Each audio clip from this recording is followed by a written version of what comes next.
guys, this is Rick coming at you with Weed to No Basis, the podcast for all things cannabis business related.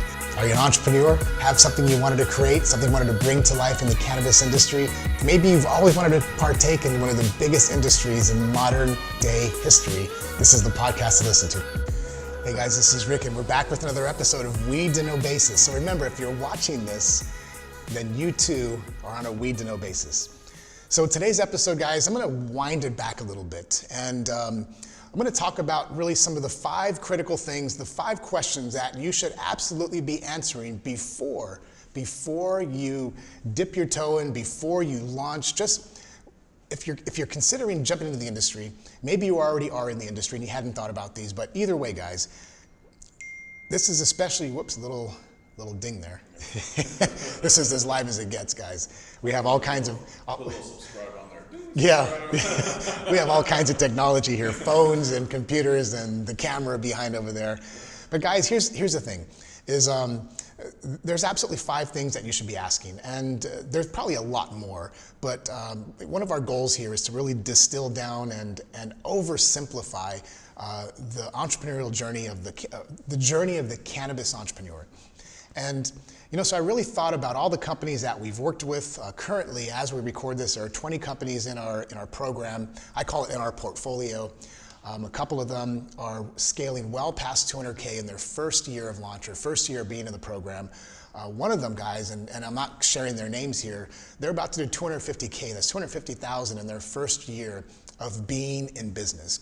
And it's an edible company. So to say that the program works is, it does. But I'm not here to pitch the program. I'm here to talk about some of the fundamental things. In fact, 5 questions or 5 elements that you should absolutely be thinking about. And if you haven't thought about it, then take a step back after this episode, write down these items, and noodle on it. I'm serious, guys. This could save you a lot of hassle, a lot of pain, a lot of loss. And I'm speaking from experience, guys. I'm speaking from personal experience of having not laid a foundation in some of the startups that we've been a part of, and I will never, ever make that mistake again. And my goal, our goal here at Weed to No Basis, is to make sure you don't make those mistakes, to give you the ammo you need to make sure you're firing right on time, on target, each and every time. So the first thing is, guys, is what problem are you solving? It's super simple. First thing, what problem are you solving? Now, as entrepreneurs, we have 1,000 ideas of a new edible, of a new cover for the iPhone. Maybe there's some new, this is a Topo Chico, just to be clear, but maybe you have an idea for a new infused beverage. Whatever that is, however cool it may seem to you, the question you must answer is, what problem are you solving? What problem is the product solving? What problem is the service solving, guys? Because if you're not really solving a problem that exists in the industry, then you may be setting yourself up for a very painful fall. You see, because our ideas are fantastic when they come from our heart or our minds. Of course, we always think that. We should think that. Our ideas are awesome. This is going to be a game changer. It's going to change the world, and this will be bigger than Facebook, or bigger than Tilray, or bigger than Canopy Growth, or MedMen, right? As entrepreneurs, that's how we're wired. We believe that. But the truth, behind the truth, is what problem are you solving? Whatever your idea is, ask yourself that question. Is there a real problem? Is there a real problem? Now, there are a lot of things and techniques you can do to really drill down into that, and we talk a lot more about that in our private group and in our academy, guys, and there's, honestly, can't go through all of it today, but just simply noodle on that. What problem are you solving? I'm gonna let that sit for just about 5 seconds. 4, 3, 2, 1. Second thing, who's your customer? Who's your client? Who are you serving? Who are you serving? You see, because we believe our ideas are so massive and they're the best thing since sliced bread, is we believe, generally speaking, that everybody needs our thing. And that's another critical error. See, because if you market to everybody, you market to nobody. So thinking about who your customer is, or your client, I prefer the word client, honestly.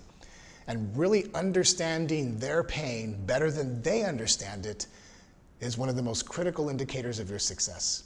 See, because if your message is, I'm gonna get this in everybody's hands, now that's okay if it's a BHAG, your 10-year goal, but today when you're in launch mode or pivot mode is, who's your client?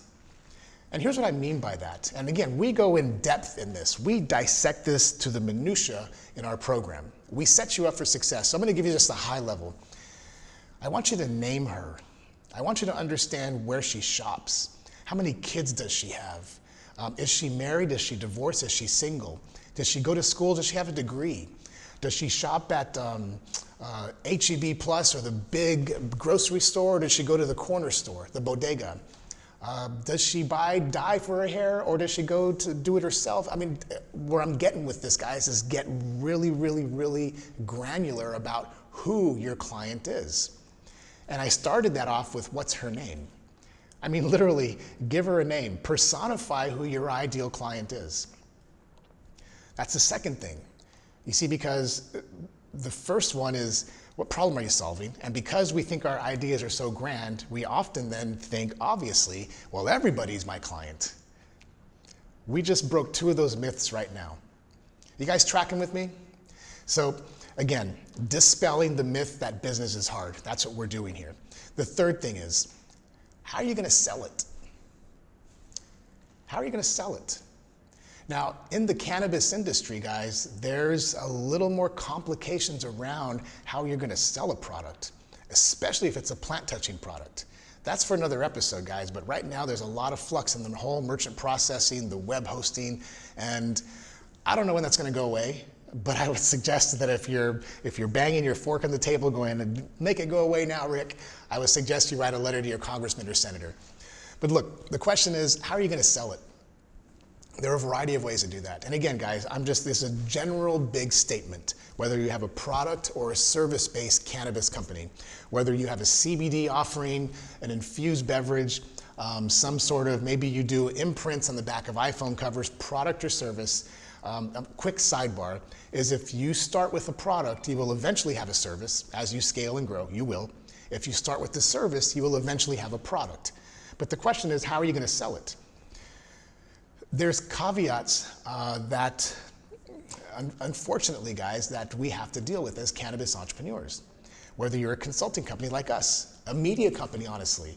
Guys, you will never see us smoking a joint or doing some sort of hemp roll here on the show, or at least here with me as the host, because there's still some gray areas around that. So how are you gonna sell it? Are you gonna build a website? Are you gonna launch an e-commerce? Are you going to launch through Instagram? Are you gonna build an email list? How about Facebook? Are you gonna be using Facebook as your main thrust or crux or push to get your name or product or service out into the world? Magazines, sponsoring conferences. You see, guys, we could go on and on and on and on about all the ways that you can get your product or service into the world. But you have to hearken back to the first 2 questions, especially who your client is. You see why that's important? You see, because if your client, let's just call her Jane Doe, if you will. Let's just call her Emma Jane. Let's say your client, Emma Jane, she's not really on Instagram. Let's just say she doesn't hang out at conferences. And let's just say, because of question number 1, you know exactly what problem you're solving. Question number 2, you know exactly who she is. Question number 3 then becomes a lot more poignant and relevant, because you're gonna then know where your ideal client, Emma Jane, hangs out. You're gonna know, okay, she's on Facebook between 5 and 9 p.m. Or she does yoga, every Saturday and Sunday at noon. You see what I'm saying, guys? You begin to figure out where she is, and that's where then you double down. Maybe what you decide to, where you decide to target that client is with yoga journals. Think about that. So guys, we're gonna talk about this in a later episode, but when we talk about how are you gonna sell it, the it is the operative part there, whether it's a product or service. And one of the things we're going to talk about in another episode, or go back and watch the episode about MVP, minimal viable product, is to make sure that there is a definite need for the product or service you're going to offer. When you understand what their pain is, then you develop an MVP and you put that MVP in their hands and let the market validate it. In other words, actually see if what you have as your business, product or service, is going to solve the problem. And the reason why we talk about MVP, and we're going to dive deeper into that in another episode, is because you don't want to invest a whole lot of time, effort, money, or just resources in developing a full-blown thing. You know what I'm saying? You don't want to develop a full app. Maybe you want to develop a couple of aspects of the app. You want to develop a full production run of 10,000 bottles. Maybe you want to do a small run just to see how it's received. And then you can pivot, hedge your bets, double down, or go back to the whiteboard. Does that make sense, guys? So we've talked about now, what problem are you solving? Very, very important. There's got to be a problem that exists, not just in your mind. Who is your client? Second thing. Third thing is, how are you going to sell it? And we dove a little bit deeper into that. The fourth thing is, guys, how are you going to market it? Now, in the last question, we touched a little bit about some of those marketing channels. But really how are you going to market it goes back to, we start to tie these in together. You see, because when you understand Emma Jane's pain, more than or better than, and maybe you have experienced it as well. And I don't mean literally pain. I just mean the pain that you're solving. It could be a pain. I mean, in this industry, it could very well be a pain. When you understand their pain as good as or better than they do, you make a connection. You make a connection so it's no longer selling. See what I'm saying, guys? You're not really selling. You're more sharing. You're almost an advocate. You're somebody who's experienced the thing that they want relief from. Does that make sense?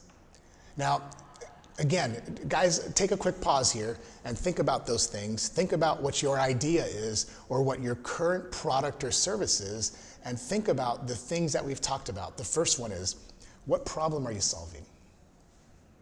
Can't be just in your mind. It has to be a real problem in the industry. We're talking about cannabis, right? Doesn't have to be a plant-touching thing. Could be a great idea for a marketing company, website development. Second thing is, who's your client? Who's your customer? Third thing is, how are you going to sell it? I said third thing. The fourth thing, just kidding. The fourth thing is, guys, how are you going to market it? And we touched a little bit about that in the last question. Because once you understand those first three, you really understand where your client is. And then it becomes really just getting that message out and amplifying it. One of the things to think about, and I'm going to pull a line from Good to Great, Jim Collins, one of the best business books out there, guys, Good to Great. It's timeless. But one of the biggest lessons that stuck with me is bullets before cannonballs. Bullets before cannonballs. What that means is this, is don't make the mistake of developing a full-blown product, which is the essence of a cannonball, and blasting it out there and missing the mark. You see, the right approach is, as you answer these first four questions, is you're creating bullets. And you're going to fire bullets. And you may miss the mark. You may not quite get the pain. Maybe your Facebook ads don't get traction. Whatever those things are, maybe the ad did, whatever those things are, at least you're only shooting bullets. But here's the thing. As an entrepreneur, as you're testing these theories and processes and ideas, one of those bullets is going to hit the mark. You feel me? One of those bullets is going to hit the mark, and that's why you test. That's why you develop an MVP. That's why you understand the problem, your customer, how you're going to sell it, and how you're going to market it. Because when you think about marketing, guys, you're going to fire bullets. And one of those bullets will hit the mark. It will. It always does if you're running an ethical and responsible business. And when that bullet hits the mark, then you lock and load the cannonball. Because when you lock and load, when the bullet hits the mark and you lock and load that cannonball, and you know that all of these things are tried, tested, and true, then you can double down. Here's the beauty of that before we get to the fifth one. It's almost like you're creating a slot machine that for every dollar you put in, 5 will come out. Consider that, guys. That's really the essence of building a business. You want, it's not about your top line, it's about how much cash at the end of the day. So what we're really talking about here, the real distillation, is we're building a business slot machine that every time you put $1 in, 5 will come out. If that doesn't happen, then we really need to talk. But let's dive into the fifth thing, guys. And this could arguably be the very first thing. But I saved this for last because it's kind of the cherry on top. It's kind of like, you know, in the movie where at the very end, it's like they fall in love or whatever it is, and it could very well be at the beginning. But here's the fifth thing, the question, the thought, the absolute that you must have in your wheelhouse. What's your noble cause? What is your noble cause? How is your thing, your widget, your process, your business, how is it going to change the world for the better? You see, because if you're doing all these things in the industry, launching and starting and scaling a business, and there isn't a noble cause, guys, it's almost kind of sad. I mean, really. You see, yes, we do start companies for our shareholders, another episode, for our families, our spouses, our children. There's no doubt. But we also do it to serve the greater good, to serve the people that are going to purchase or utilize our product or service, right? But beyond that is we want to leave a legacy of positivity. We want to know that what we're offering is not only going to help somebody and create revenue and wealth and actually help people and take care of our shareholders, but that it actually impacts in a positive way the greater good. Stated another way is this: what is your noble cause? You see, and behind that, guys, is usually the part where most entrepreneurs mess up because they're so busy in the grind. Usually what noble cause is, what's your story? Why are you doing this? Why does it matter? Why does somebody want to select your product or service over somebody else's? It's a competitive world out there, guys, and you see your noble cause or your story, both are kind of intertwined, is what's going to set you apart. Now, a real example, guys, is the reason why I got into the industry. So there's two stories around it. We've shared it back in episode 1, the origin story, but I was attracted to the industry because I was a co-founder of a CBD company that sole purpose was to help veterans with PTSD, post-traumatic stress disorder. That to me is a noble cause. That to me is something that I will rally around. That to me is something that I could go to war, no pun intended, on. What's your noble cause? What's your story? As that kind of story unfolded, guys, one of the things, go back to episode 1, is I shared how I was on a slew of prescription medications and cannabis changed my life. It became very personal. So the essence of what I just shared, guys, is your noble cause can be something very internal. And it's up to you to break out of that shell and share with the world why this is important to not only you, but to them. The other thing is a noble cause can be very external. You want to help somebody who needs the help. Maybe it's a big group like veterans. Maybe it's survivors, whatever that is, guys. But that's the essence of what today is. You see, because there's a lot of tactics out there. How to write better ad copy, how to add a little bit more terpenes to your product, how to produce a really cool video. Those are tactics, guys. But without a strategy, without these 5 things answered first, guys, your business may very well be a house of cards. So to recap those 5 things, the first one, what problem are you solving? What problem are you solving? A real problem, not just in your head, but a real problem that exists. The second thing, who is your customer/client? What's her name? How old is she or he? How much money does he make a year? What is it what keeps him or her up at night? What keeps Emma Jane up at night? That's the second thing. What's the client's problem? Or who is the customer? Third thing, how are you going to sell it? Go back and listen, guys. We dove deep a little into this. If you want a little bit deeper, guys, by all means, go to greenseedacademy.com. The fourth thing is, how are you going to market it? How are you going to market it? This is a topsy-turvy world for cannabis entrepreneurs right now. That's a fact, Jack. It is. And the last thing, guys, arguably the most critical, it is. It's unarguably the most critical. What is your flippin' noble cause? What's your story? How do you want to really unleash your passion, your heart onto the world, and why does it matter to the greater good? Guys, answer these 5 questions first. so that you avoid the crash and burn that a lot of entrepreneurs glorify. There's no need for that. Go back, listen to these, write them down, reach out to us, guys. Go to weedtonobasis.com. You can leave us comments there. Leave a comment here at the end, whether it's on YouTube or iTunes, and tell me, tell the world, what is your noble cause? Guys, thank you for tuning in. This is Weed to No Basis. And remember, guys, there's no fee for listening. None at all. This is totally free. We want to help you grow and scale and make a big impact in the world. So, time out. Sorry, we're recording. I'm looking for Ruth Chang. Not in here. So, well, that is going to be an outtake. We should have put the little red light outside the door. Recording in session, guys. But seriously, guys, there's no fee for this. We don't charge for this. These episodes are they're brought to you because it's time. Our noble cause is helping you become a better cannabis entrepreneur. Thank you guys for listening. Remember, you're listening to this because you too are on a weed to no basis. Have an awesome rest of the day. Peace.